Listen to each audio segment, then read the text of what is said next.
Hey guys, welcome back to Christine Boho Plans. Today I have another Amplify planner quick tip for you.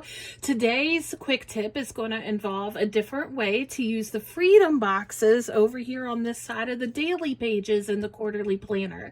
If this is something that interests you, please stay tuned.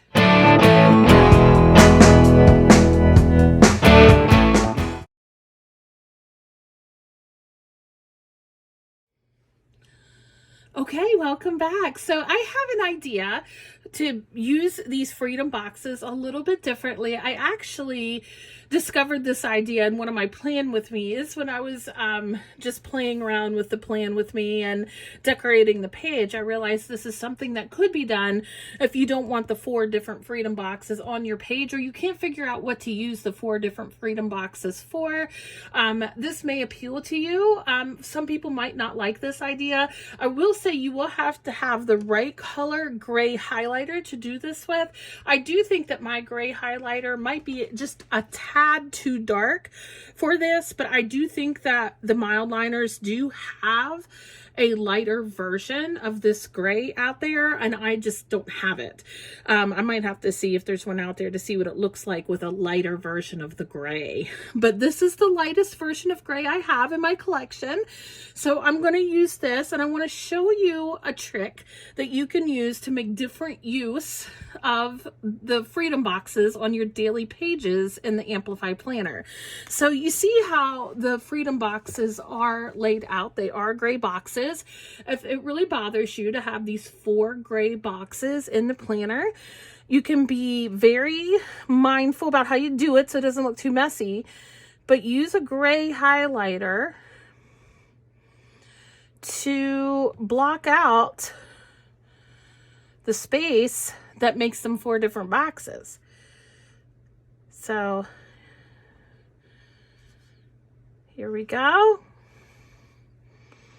Here we go. Now you can see why I'm suggesting a lighter gray highlighter would probably work better at this. Okay, so then what you have essentially is the idea is now you have another to-do list on the page, or you could do something else with it. You can make it a side banner for your page. So if you wanted to make it another to-do list on the page, what you could do is label it your to-do list number 3, because I know some of us really function with as many to-do lists as possible. And then you just go through and you just go all the way down the page with your to-do lists. Okay? And now you have a very long 3rd column to-do list by doing it this way.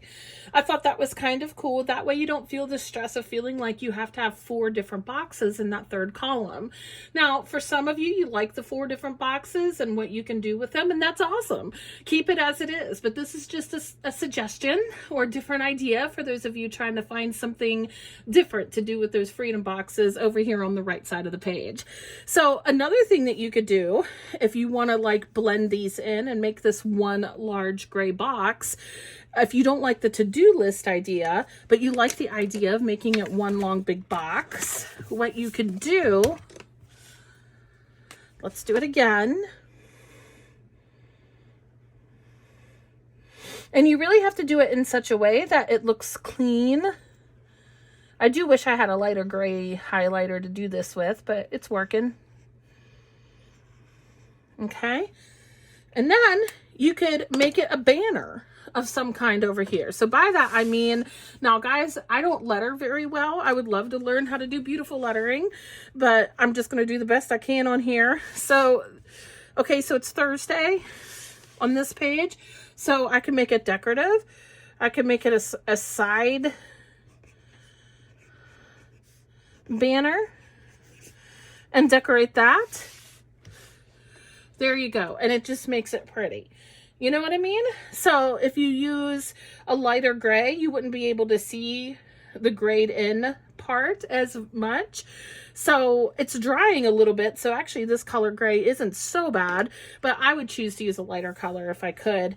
But you really can blend that in and make that one long banner if the 4 boxes aren't your thing. So I keep saying the Amplify planner is the best planner out there for ADHD. I say that because of the structure throughout the entire planner.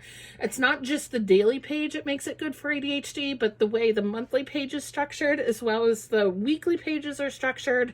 And then of course, the way the daily pages are structured, all working together, really make this a solid planner to help those who struggle with ADHD in their planning, because we need structure. At the same time, we also need flexibility in a way that is guided. It's complicated, right? So this, I might start doing this in my own planning, because I just like the idea of having more to-do list on this side of the page, especially on those busier days. So let me know what you think of this Amplify Planner Freedom Box tip. Is this something you're going to try? If you try it, take a picture of it, post it on Instagram, tag me, Christine Boho Plans on Instagram, and let me know if it works for you, if you love the idea or not, or if you have another idea to use this for by shading in the boxes. Please tell me in the comments below what you think of that. And again, remember, I'm an Amplify Planner partner, and that means that you get 10% off any Amplify Planner purchase by using my code Christine10, which I'll put up on the screen. It'll also be in the description box below. Thank you for doing that and supporting my channel here. I hope you guys have a lovely day or night. Bye-bye.